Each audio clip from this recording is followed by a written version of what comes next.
Friends welcome to నవిద vloggers. Friends ఇక్కడ IBPS RRB PO సంబంధించిన బ్యాంకింగ్ స్టాటిక్ క్వశ్చన్స్ అయితే చూద్దాం. స్టాటిక్ సంబంధించినటివి. అందులో first question, which of the following statement is correct regarding the overdraft facility of the banks. అడిగిన question ఏంటంటే overdraft facility గురించి అడుగుతున్నాడు. సో ఓవర్ డ్రాఫ్ట్ ఫెసిలిటీ గురించి ఒకసారి ఆన్సర్ చేయండి. It is bank provides this facility to current account holders. అవును, current account హోల్డర్స్కి overdraft facility అనేది ఇస్తుంది. తర్వాత bank account holders can withdraw money any time up to the provide limit. అసలు overdraft facility గురించి చూసినట్లయితే ఉన్న amount కంటే ఎక్స్ట్రా అమౌంట్ని మనం తీసుకోవచ్చు. ఉన్న అమౌంట్ కంటే ఎక్స్ట్రా అమౌంట్ని మనం తీసుకోవచ్చు. సపోజ్ మీ బ్యాంక్లో 5,000 ఉంది అనుకుంటే మీకు పర్చేజ్ చేసిన బిల్ చేసి 5,500 అయింది. సో లిమిట్ కంటే ఎక్కువ ఉన్నా కానీ తీసుకోవచ్చు. సో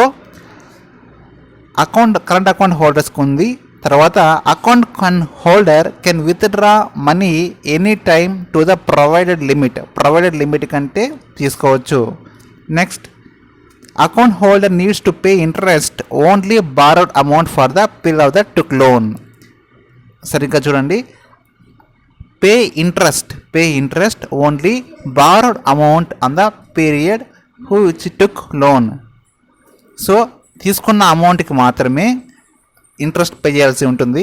ఎంత పీరియడ్ అయితే ఉంటుందో అంత పీరియడ్కి క్యాలిక్యులేట్ చేసి అంత ఇంట్రెస్ట్ పే చేయాల్సి ఉంటుంది. So it is all of the above, all the correct.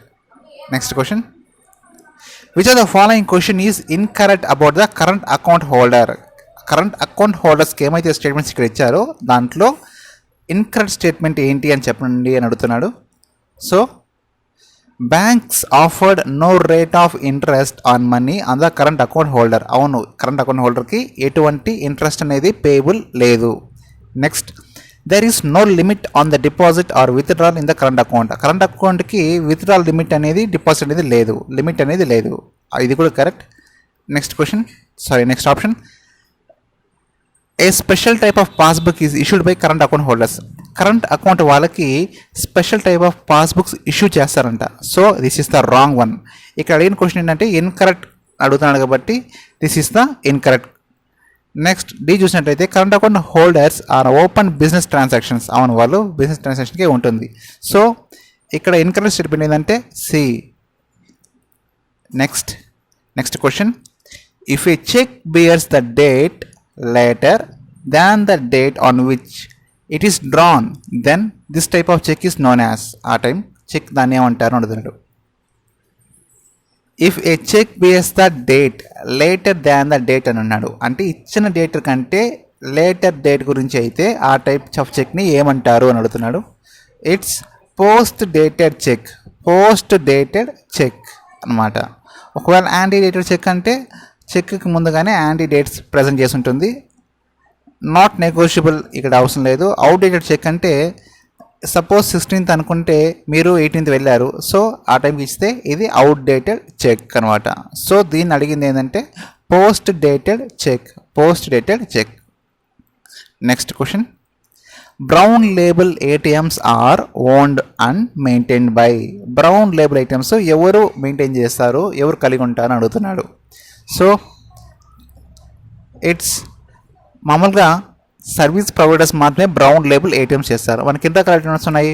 White అయితే private label ATMs, on site ఉంటుంది. మళ్ళీ ఆన్ సైట్ ఏటీఎంస్ వచ్చేసి మెయిన్గా గవర్నమెంట్ మెయింటైన్ చేస్తుంది. ఆఫ్ సైట్ అయితే బయట ఉంటుంది. సర్వీస్ ప్రొవైడర్స్ ఎప్పుడు అవుట్ సైట్లో మెయింటైన్ చేస్తూ ఉంటారు. దాన్ని బ్రౌన్ లేబుల్ ఏటీఎంస్ అంటారు. బ్రౌన్ లేబుల్ ఆ ఏటీఎంస్ వచ్చేసి సర్వీస్ ప్రొవైడర్స్ మెయింటైన్ చేస్తారు. సో క్యాష్ మేనేజ్మెంట్ కానీ బ్యాంకింగ్ సంబంధించినవి కానీ ఇవన్నీ ఎవరు తీసుకుంటారంటే బ్యాంక్ వాళ్ళు తీసుకుంటారు. కేవలం సర్వీస్ ప్రొవైడర్స్ మెయింటైన్ చేయడం వాళ్ళు మాత్రమే brown label ATMs. So B is the correct answer. Next question, in which kind of crossing of cheque the payment can be made through bank account only. Bank account తరపున మాత్రమే payment చేయబడే cheques ఏంటి. So ఇక్కడ చూసారంటే special crossing, restrictive crossing, double crossing, general crossings అన్నీ ఉన్నాయి. ఇందులో payment can be made bank account only crossing of cheques అడుగుతాడు. సో జనరల్ క్రాసింగ్స్ ఇవైతే ఇలా ఉంటుంది. So that is D option. ఒకవేళ ఇందులో అండ్ కంపెనీ అని మెయింటైన్ చేస్తే ఆ కంపెనీకి చెందినట్టుగా మెయింటైన్ చేయాల్సి ఉంటుంది, లేకపోతే స్పెసిఫైడ్ పర్సన్ మెయింటైన్ చేయాలంటే స్పెసిఫైడ్ పర్సన్ చేయాలి ఉంటుంది. ఇలా జనరల్ క్రాసింగ్ చేస్తే మాత్రం జస్ట్ బ్యాంక్ అకౌంట్కి మాత్రమే ప్లేస్ చేయాల్సి ఉంటుంది. బ్యాంక్ పర్సన్స్కి అయితే ఇవ్వబడదు, ఓన్లీ బ్యాంక్ యొక్క అకౌంట్కి మాత్రమే ఇలా జనరల్ క్రాసింగ్ చేయబడుతుంది.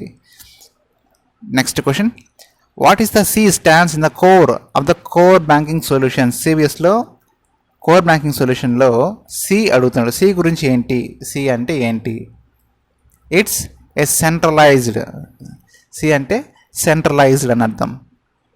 Centralised online real time exchange. Centralised online real time exchange.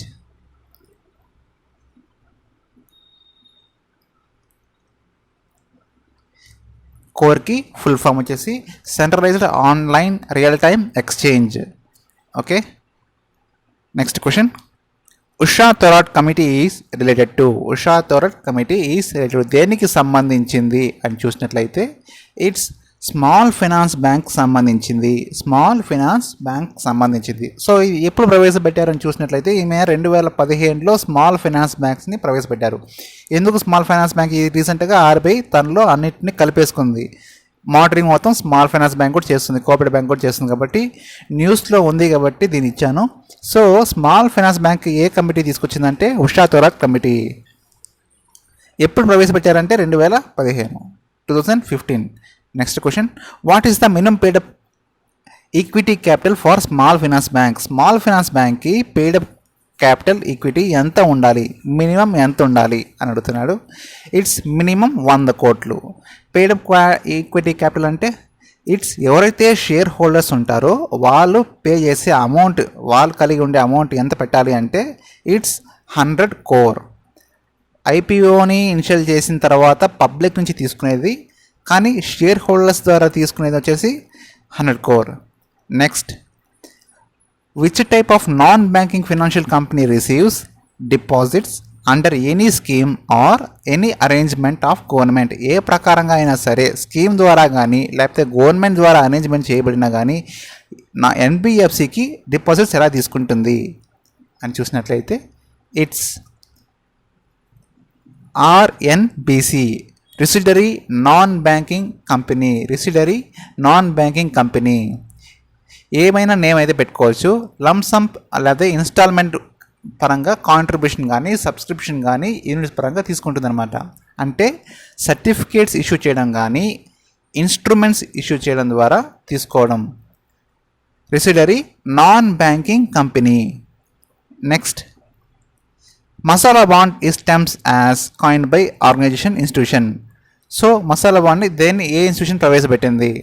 It's IFC international financial corporation. ఇక్కడ బాగా గుర్తుపెట్టుకోవాలి, ఐఎఫ్సి అంటే కార్పొరేషన్, ఇంటర్నేషనల్ ఫైనాన్షియల్ కార్పొరేషన్ దీన్ని ప్రవేశపెట్టారనమాట. దీన్ని రికగ్నైజ్ చేయడం జరిగింది. సో ఇవి ఫ్రెండ్స్ డే 1 క్వశ్చన్స్ అయితే